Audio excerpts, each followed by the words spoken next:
Good morning. It's Jeffrey Christian of CPM Group. It's about 11:55 in the morning of Tuesday, the 17th of June here in New York. I want to talk today about fact and fictions in the gold market. CPM Group gave a presentation to the Astrologers Fund, a luncheon in New York last week on June 11th, and the title was Gold and Silver Facts and Fantasies. I talked about what's really going on in the gold and silver markets and what a lot of misunderstandings and misrepresentations and disinformation were related to gold and silver. I also threw in some some data about showing how inaccurate certain beliefs were about the U.S. dollar and the U.S. Treasuries being under pressure from people who don't want to hold dollars or treasuries anymore. And of course, today, this morning, the Treasury rates are falling even further as investors around the world move into the U.S. dollar and U.S. Treasuries as a safe haven and a risk aversion type of thing. I only had 15 minutes for the presentation, so I went very fast.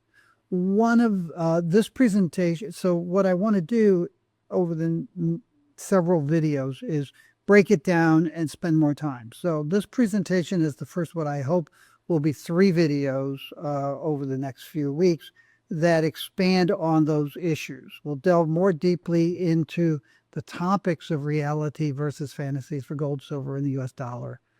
This video focuses on gold, and subsequent videos would be silver and then the dollar and treasuries. Now, one of the topics that came up that was shown to have a lot of misinformation and delusional beliefs, and they are delusional, those beliefs, was the issue of whether or not the U.S. Treasury's gold actually is in Fort Knox and the other U.S. Treasury depositories and the Federal Reserve banks where it is.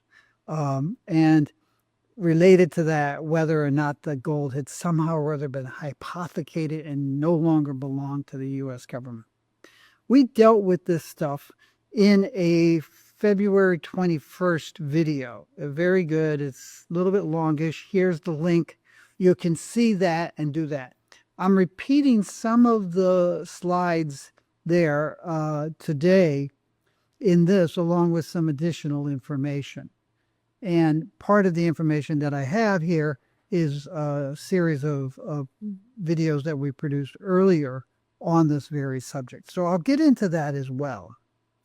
Before I do that, I want to talk about current market developments and outlooks. Price of gold, I have it here as $3,403. That was about a half hour ago while I was completing the PowerPoint. The price has now fallen below $3,400. It's been testing $3,400 for the last couple days, but it's held above that. It has been falling a little bit below it. I put in here again the average through last week of $3,057, which I think is very important for investors and others to understand. People are saying, oh my God, it's $3,400, it's going to break below that. It could fall, in CPM Group's view, to $3,200 over the next couple months. And you'll hear people talking about how terrible it is that the price of gold's down $300. But at $3,200, it still would be $200 higher than the average price of gold in the first half of this year, and much higher than the gold price averages in previous years as well. So we're still at record levels, even if the price does come off. Now, CPM Group is looking at the world, and we have been saying for some time that gold and silver could see some weakness over the summer months. There's seasonality that comes in there. And we've also thought that the financial markets could become a little bit inured toward all of the chaos and negative, destructive economic policies that are being rolled out by the U.S. government, as well as some other governments as well, over the summer months before things got worse in the final 4 months of this year and 2026. As we have seen over the last several weeks, the chaos has continued. It has, if anything, maybe accelerated a little bit. Of We're seeing greater divisions within the Republican Party. We're seeing greater challenges in the court system. We're seeing greater challenges by foreign governments and by financial market participants and by individuals. So we may not see that quiet period that we had said could happen. If we do see it, we think that the base is around 3,200. Could the price fall to $3,000? Yes. I mean, it hasn't been there since early April. But yes, it could fall to $3,000. It could fall to $2,900. It could fall even further. But given the state of the economic and political world right now, we think that the price may hold above 3,200 in even a more bearish scenario over the next 2.5, 3 months. So that's our view on gold. With silver, we have been saying that we thought the price could rise a little bit higher, and we do consider that. The price is now about $37.22 as we speak. It has risen sharply. You have a lot of open interest still in the July COMEX futures contract. As of yesterday, it was 428.7 million ounces. That's going to have to be rolled forward or bought back or delivered into. Most of it, the vast majority, will be rolled forward because these are short positions that are hedges of long positions in the physical market held by bullion banks and trading companies. And those bullion banks and trading companies have enormous amounts of silver that they own, and they lease it out to individual companies that want to lower their capital, free up their capital by leasing their raw materials rather than buying it outright. So what you see is large open interest on the short side that continues, and it gets rolled forward. It's not a speculative position. It's not a naked short. It's not an effort to manipulate or suppress the price of silver. It is a financial hedge of physical silver that those companies that provide physical silver to industrial fabricators, smelters, refiners, mining companies, and financial institutions have and own. So that'll be mostly rolled forward, and it'll be mostly rolled forward over the next 2 weeks. And that roll could have the effect of driving the silver price up sharply. Now, if you look at the silver price really just since the beginning of June, it started June around $33 an ounce. It's shot up to about $36, $37. It could come off a little bit more and then shoot up. It could get to 40, it could get to 50, the way it did in April 2011 in a very similar situation. And then it could come back down. I would not be surprised to see $33 or $35. Now, I'd be, let's say $35, then 40 to 50, and then 33, all within the next 4 or 5 weeks. And we actually spelled this out last week in our trade recommendation that we send to our clients, which is the ultra short-term trade recommendation. This is a little excerpt from it. It went out last Friday. The price of silver at the time was $36.34. We said we thought the initial range was $37.50. It reached $37.30 something today. We put that time frame as from last Friday to this Friday. And then in the text we said, yeah, the price could get to $37.50 next week, but it could go much higher, as I explained. We've suggested $38.50, but there is the possibility for prices to spike much higher, as high as $50 during the July roll, as they did in April 2011, when the May COMEX futures roll took the price from $37 at the start of April to $49.52 on April 28th. And then once the roll was behind the market, the price fell back to $33.04 within 5 trading days. Happened in 2011. Everyone, or no, not everyone, silver bulls say, well, the price got to $49, $50 in 2011. Yes, it did. And it was there for about 20 minutes. And within 5 days, it was back to $33. The average price that month was something like $35, $37. So that's what you have to pay attention to with silver. Platinum and palladium, I've actually put in longer term price charts here. So I'm showing you on the left-hand side the price since 2019. And I'm just doing that to emphasize the extent to which platinum and palladium, I'll show you those charts in a second, have been pretty much range bound for many years. For platinum, it really goes back to about 2015, 2016. And the price has been between, say, 800 and 1100 during most of that time. For palladium, it rose sharply. I'll show you that in a second, and came back down. So it's been a shorter period of time. But platinum has been in that range for a long period of time. It's broken out above that. It was $1,257.50 when I was preparing this video hour ago.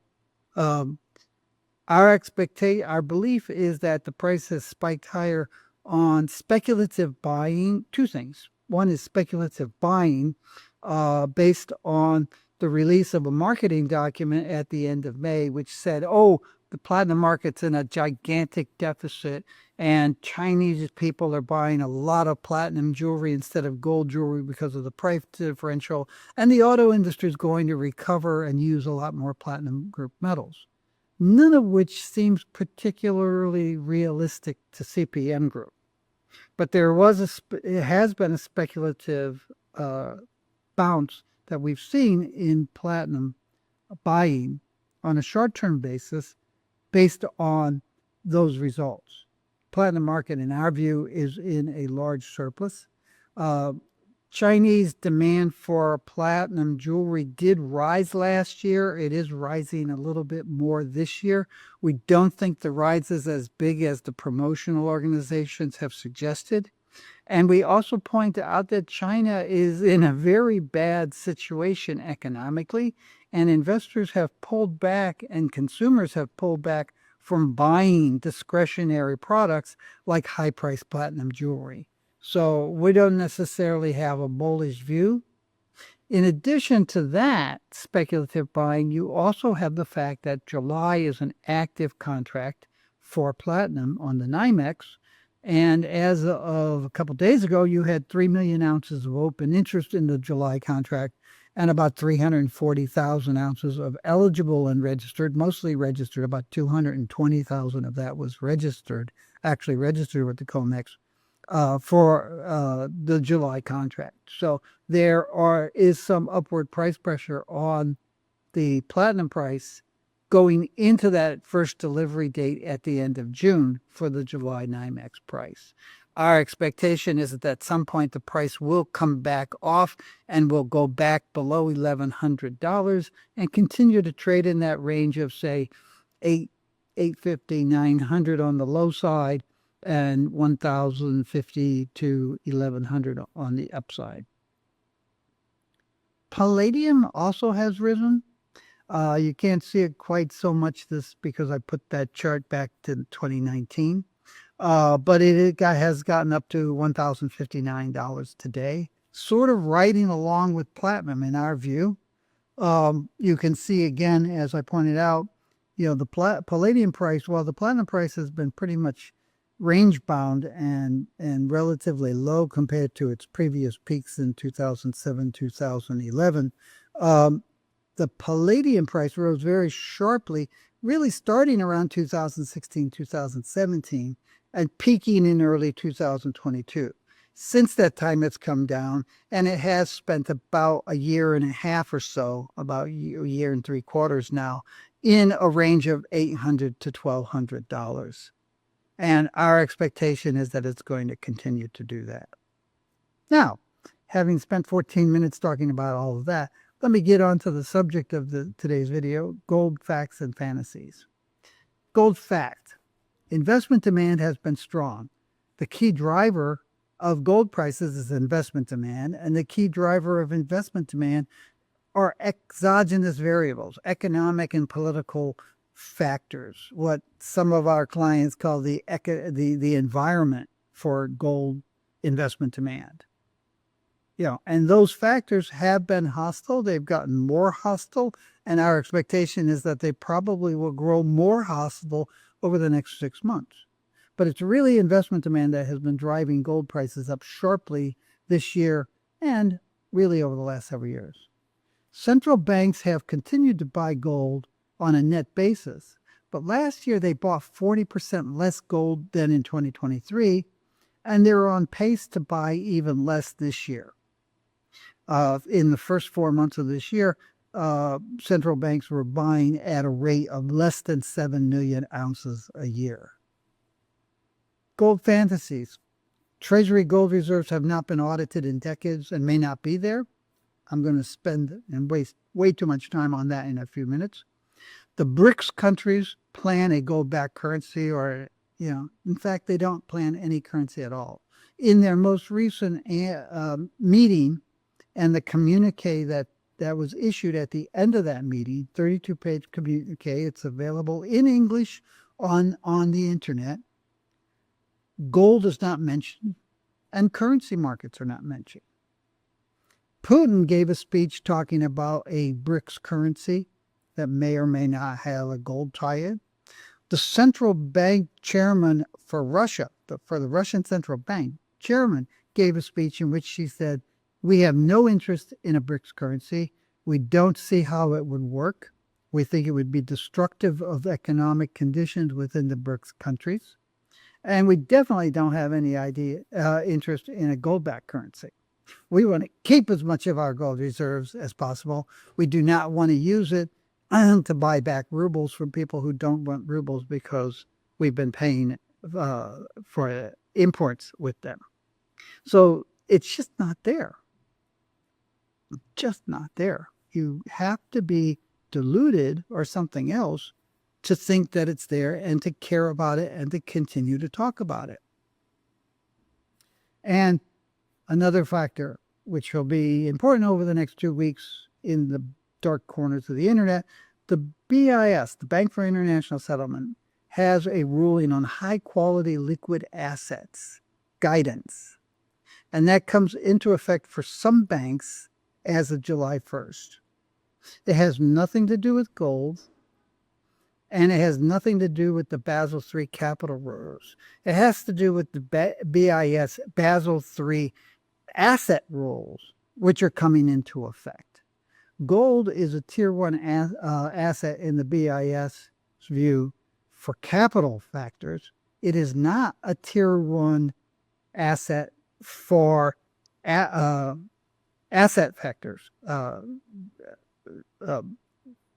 basis. So the high-quality liquid asset issues coming into effect do not affect gold. Just not there. That leads actually to something that I'll talk about at the beginning of the Fort Knox thing. Just to show you, yes, gold prices reflect strong gains in investment demand. Investors were buying 22 million ounces of gold in 2023. They bought about 37 million ounces last year. Our expectation is that they might buy about 39 million ounces this year, and the price is rising accordingly. Central banks are continuing to buy gold. You'll hear marketeers say, oh, well, central banks continue to buy more than 1,000 ounces of gold. That's true. Okay, but it may be less relevant or meaningful to the price formation that they did as I said, they bought about 8 million ounces last year, which was 40% less than they bought in 2023. Partly because the price was rising, partly because central banks were distracted by other more important things that are more important to them, like their domestic economies and weaker domestic currencies and the strength of the U.S. dollar last year. This year, as I said, they're running at a pace of less than 7 million ounces in the first 4 months of this year. CPM Group is saying that we expect central bank purchases to pick up a little bit in the second half of this year. And we right now are saying it could be as high as 10 million ounces this year, but it could be as low as 7 million ounces, or it could be even lower. But that's our estimate, is that it's somewhere in that 7 to 10 million ounce range. So central banks always are sort of the sponge. When investors are buying a lot of gold and they drive the price high, which has been the case last year and this year, central banks buy less gold. They're price sensitive. When investors buy less gold, as they did in 2023 when it got down to 22 million ounces, or if you look back there, you can see in 2018, 2019, it was about 16, 17 million ounces. When investors buy less gold and the price either declines or doesn't rise so strongly, then you see central banks buying more gold. So 2023 and then 2018, 2019, investors don't buy, the price comes down, central banks pick up their purchases, investors start buying again, and the price goes up, and central banks buy less gold. They're just value investors. Sorry if you can't read this, but this is just 2023, 2024, and 2025 year to date. And you can, maybe you can't see it, but gross official purchases through April were about 3.7 million ounces, but you also had about 1.4 million ounces of gross sales by other central banks over the first 4 months. So your total, your net purchases were about 2.3 million ounces for the first 4 months. So that comes out to be 6.9 million ounces on a purely annualized basis, or 7 million ounces rounded up. Let's talk about U.S. Treasury gold. Someone asked at the Astrologers Fund if there has been a bar-by-bar audit in recent years. I think it took several years. It was like 2004 to 2010. And the U.S. Treasury has given Ron Paul a bar-by-bar list of the gold, along with assays of the representative bars in 2011. Why did Representative Massey, on the 6th of June, introduce legislation calling for such an audit? And this thing, which I've shown you before, and actually I have a picture of it later in here, that's not a Treasury report.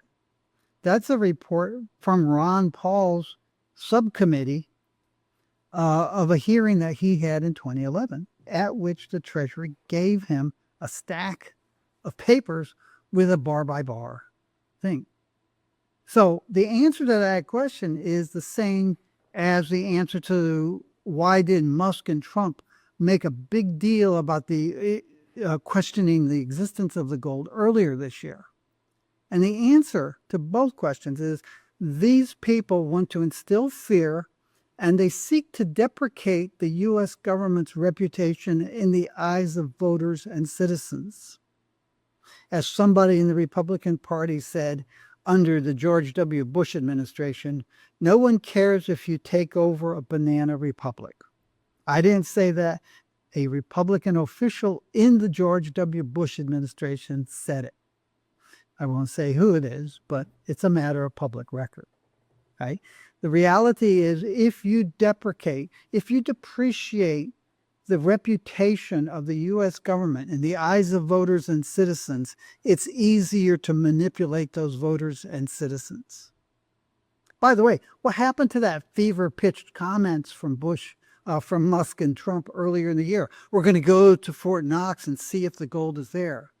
The answer is all of those comments disappeared once the suspicion was planted.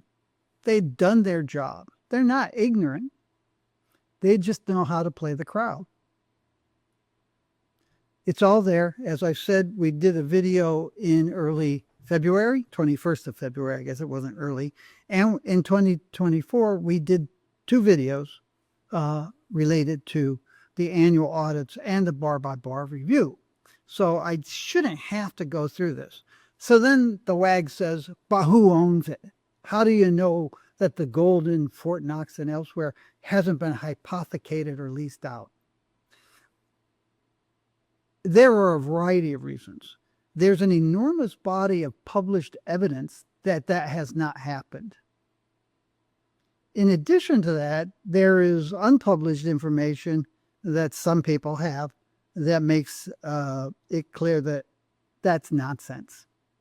And as I've explained, I think in the February video, the first rule of leasing gold, if you're a company that leases gold in, the first rule of leasing gold is that the owner must not have possession of the physical gold. If you want to lease gold, it's got to be in a third-party depository under the control, physical and legal, of a third party. Venezuela got all uppity because it was turning, I don't want to call it communist. It's really a kleptocracy.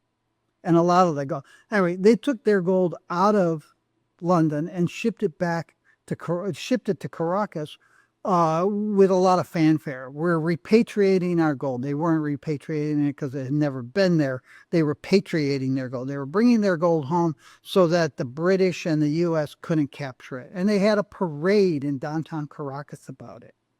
Then they ran out of currencies and they needed to generate currencies to pay for imports. So they wanted to lease their gold out. And they went to Goldman Sachs and they went to Citibank and they went to other banks and they all said, fine, you have to have that gold in a third-party depository under third-party control. So ship it back to London or ship it back to the United States, and then we can talk about borrowing it. You don't leave the gold in Fort Knox if you're going to be leasing it out from the U.S. government. Okay? That gold in Venezuela, by the way, showed up being melted down in Uganda and recast and sold in Dubai as, quote, artisanal African production. And it wasn't being sold by the Venezuelan government. It was being sold by the Chavez cronies. So it goes. It's just not there. This is the cover, not of the Treasury's report, but of Ron Paul's hearing, the Committee on Financial Services in the House of Representatives. This is his study, right? His report. It had 62 pages of assays of representative bars, not just at Fort Knox, but everywhere. It had 144 pages of audit results listing every single bar. There were approximately 652,000 bars. Every single bar was weighed, inspected, and checked against a bar list that the U.S. Treasury has had. And I bring this up to you. This is a larger version of the top line of page 178. And you can see assayer, Rand Refinery, right? So the original refiner assayed it, and there's a bar number, there's a gross rate, there's a fineness, 295 purity. There's the fine weight, which is the content of the gold. The 405 ounces is the gross weight, but it's not 99.999% pure gold. There's 0.43 ounces of something else, probably copper or silver or both. So the fine weight, the gold content, is 403.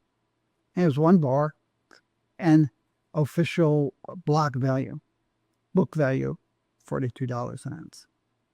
So, as I said, 144 pages listing 652,000 bars. I think the Catholics have something called a doubting Thomas. You can be a doubting Thomas if you want. Treasury has taken down the full assay report. It used to be that report that I just held up and I showed you the cover of. It used to be available on the Treasury's website or the Library of Congress's website. I don't know where it went, but I think there's some sort of paper management thing that after a certain number of years, they take things off, because it's not just that report that's missing. For the paranoid that are listening, it's not just that report. The reports of those years are gone. We have a copy. We make it available to our clients if they actually want to see it. Now, at the start of that hearing in June 2011, Ron Paul said, and it is great, only during the preparation for this hearing was my office informed that the Mint has in fact conducted assays, statistically representative sample of gold bars, and we were provided with the sample assay report, as well as the bar report. He spent 20 years in Congress saying, I don't know that the gold's still there, but he never actually went to the U.S. Treasury's website to see that, A, they have annual audits by KPMG, supervised by the Office of the Inspector General of the U.S. Treasury, and they had undertaken a multi-year, multi-million-dollar review and audit and assay of the bars. And he admitted that in 2011. And I saw a video of him from a few weeks ago where he said, I don't know if the gold's really there. It's just like, what? There are certain people. Neil deGrasse Tyson said something really good. He said, I like to debate intelligent counterparts, but there are certain people that when you start talking to them, you say, it's worthless to debate with you. And we see that way too often in the gold and silver markets, and we see it with representatives saying, we got to do this. So who's fooling whom? Now Trump and Musk and their other buddies in Congress are digging up these old conspiracy things. They're not ignorant. They're not stupid. They know the stuff's been audited. They understand how it's stored. They know it's been audited annually and that the deep review was conducted in the audits. They're just trying to dupe people, and they're succeeding. It's part of this flood the zone strategy. Pander to every conspiracy theory. Try to make people think that they should not like the U.S. government because the government feeds them and builds their highways and gets their electricity to them and does everything else for them so they have a really good life. That's all I have for today. I hope to get back with the facts and fantasies on silver and facts and fantasies on the dollar in the next week or so. If the markets allow me to focus on these ancillary factors rather than the market current state, we'll see where we go. In the meantime, take care of yourself. Take care of those around you. Be good. Try to do something good for the world. You can go to our website. You can buy our gold yearbook, buy our silver yearbook. You can pre-order the platinum yearbook, which will come out in late July for this year, or you can order the 2024 yearbook, PGM yearbook, if you really can't wait until the end of July for an update on it. You may subscribe to our Precious Metals Advisory. You can send us an email at info@cpmgroup.com saying, I would like to talk to CPM Group about how you guys can give me better information, more accurate information, help me knock down rumors before I misspend my money, trying to protect myself from some chimera that doesn't really exist, or otherwise help you with things. That's all I have for now. Take care, and we'll speak to you soon.